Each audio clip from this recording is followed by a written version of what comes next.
Hey, it's me again. I really actually should be outside working in my garage sale, but that's what my teenage daughters, right?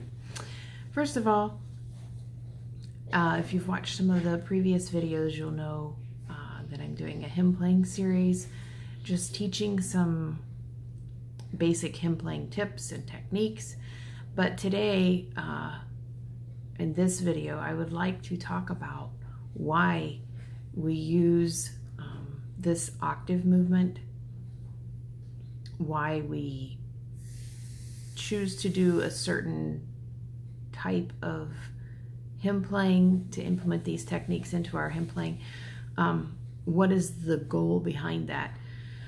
First of all, the purpose of the octave movement is to relieve the monotony of a stagnant bass line. If you look in a hymnal, you will see that there are 4 notes written, and they are designated for the soprano, the alto, the tenor, and the bass, if you look in your hymn book.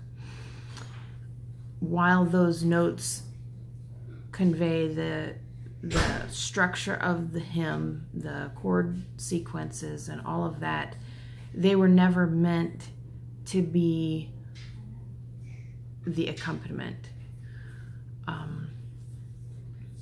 And we get stuck in a rut just reading the notes. While reading the notes is important for your beginner pianist, I think we need to take a step beyond what's actually in the book and start adding to that. Using left-hand octave movement is the first fundamental step in getting where you want to be as a pianist, getting to that sound that it just captivates the hearer as you come into the church or come into the song service. A lot of people I know have learned to play by using the octave chord in the left hand. Some of them do just like an octave, and then they'll use their second finger to play maybe the 5th of the chord, so it kind of, or something like that. Whereas the octave chord is all working techniques. They will get you from point A to point B, but I think probably not the way you want to go there. So the purpose of the octave movement, the 5 types of octave movement that I've already shared, is to help relieve the monotony of either reading straight out of the hymnal, of doing the octave chord, or the octave and with the 5th in the middle. Those are less supportive types of accompaniment, and we tend to rely on those because we don't know what else to do. The third purpose of the octave movement is to establish and maintain a steady singable tempo. Hymn playing, and I'm going to get off on a rant of my own, I've seen too many pianists who cannot either keep a steady tempo on their own, they cannot follow a director, and they either lag behind or rush ahead of everybody. I have been in services where the pianist is extremely talented, can do things technically that I'm not even able to do, but they are done at such a frenetic pace that English is my first language, and I have a hard time spitting out all the words to get them in. It's played so fast. I'm not sure where the whole, if you're going to be a good pianist, you have to play at the speed of light, came about, that mentality, but I absolutely hate that. It doesn't do anything. If you're thinking so fast about how am I going to get these words out of my mouth in the right amount of time, in the 3 seconds that I have to say 15 words, you're not thinking about the message. the congregation is not thinking about the message. As the pianist, you're obviously not thinking about the message. And typically when I've seen that, it's not a song leader, director issue, it's the pianist.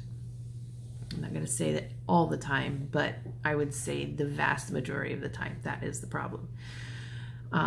Many of my students, I just tell them, slow down. Just slow down. It will help you, especially as you're learning to implement different techniques. If you slow down and establish and maintain a steady singable tempo when you're practicing. Another very important thing to note is that octave movement has a destination. You're not just moving for the sake of moving and hitting all the notes on the piano. That's not the goal. The goal is not to just rip all the keys off and make people go, wow. That might happen, but it's not an end in itself. Octave movement is not an end in itself. It is a driving force towards typically the downbeat of the next measure or the next important chord. You're heading somewhere. You're not just moving so that you can say you're moving. Know where you're going and know how you're going to get there. This also means that you must know your chords. You must know your timing. Sometimes a chord and a timing, you'll have 3 counts to go 4 notes or 4 counts to go 8 notes. And you need to know that and know how to get from one important beat to the next in your left hand octave movement without it sounding awkward or stilted or unplanned. Now, we all have unplanned moments where you attempt something and it just doesn't work out, the whole train wreck scenario. Been there, done that way more than I would like to even think about. But have a destination. It must be a logical destination. It needs to fit with the structure of the hymn, the chord structure, the melodic structure. It all needs to fit in there. And then you need to balance the melody line with the bass line. Another very important thing that you need to remember is that when your melody, the top note generally when you're playing in a hymn,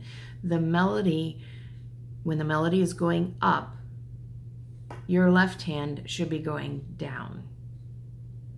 When the melody is coming down, your left hand should be going up. We call that contrary motion. The best octave movement that you can have is in contrary motion. That being said, there will be a time when I talk about fill-in material in which your hands can go the same direction, but that is not the same as balancing the melody with the left hand. We're talking about the melody is moving right now. It's not standing still. It's not a held note, which is where you use your fill-in material. This is your general, just the movement of the song. So contrary motion is best. Your hands should be either moving outward together or inward together. If the melody is stagnant, you can do either one with your left hand. You can come up or down, but you want to always think about, okay, the melody is going up here. My best octave movement is going to be going down. How is the best way to make that happen, to get what I want? And that will help you, especially if you already know what your destination chord is, that will help you to figure out where and when to put things in. If the melody line is very busy, maybe in a 6/8 or 12, 9/8, 6/8 or 9/12 song where you have a lot of running eighth notes, your left hand is going to be a little more simple. If the right hand is very simple, you have a little more freedom to do more with your left hand. You don't want it to be in auditory overload where, there's just so much going on that you don't even know what's going to come next. Try to balance that out, because in the average church, I found the people are not extremely musically educated. And so if you get too busy, if there's too much going on, they get lost. Sometimes your song leader even will get lost. Be aware of that. Be very conscious of what you are doing as a pianist, and you need to know what you are doing and where you're going and where the song leader wants to go, as well as when he wants to go there. So those are some very fundamental things about hymn playing. First of all, the purpose of your octave movement, what it is, and then why we do it.